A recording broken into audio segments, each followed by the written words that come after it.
ازيكم؟ يا رب تكونوا بخير. فيديو النهارده للبنات.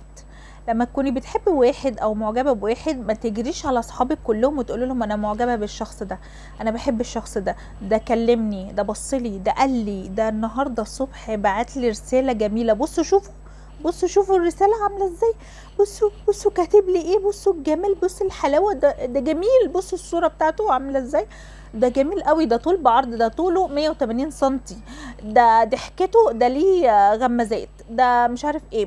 ما تعملوش كده، ما تعملوش كده خالص. انت بتحبي واحد او معجبه بواحد، ما تتكلميش عليه خالص، ما تتكلميش عليه مع حد.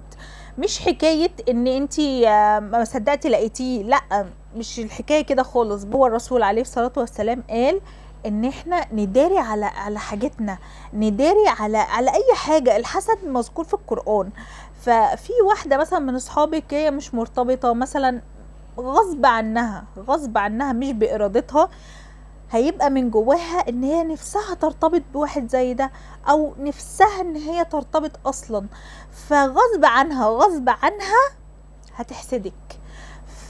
فيا بنات ما تحكوش معجبة بواحد، بتحب واحد، الكلام ده كله ما تحكيش لاصحابك، ما توريهمش الرسائل اللي بينكم، ما توريهمش صورته وتقول لهم ده طويل، وتقول لهم ده امور، ده بصوا شعره اصفر، ده عينيه خضرة، ده بلاش الكلام ده يعني، بلاش الكلام ده. هما مش بيحسدوكي قصد، هما بيبقوا غصب عنهم ان هما مش مرتبطين، فالعين بتصيب.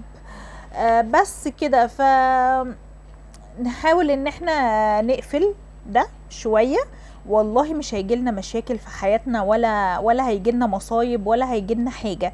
هنمشي في الدنيا زي البسكوتة في الشاي.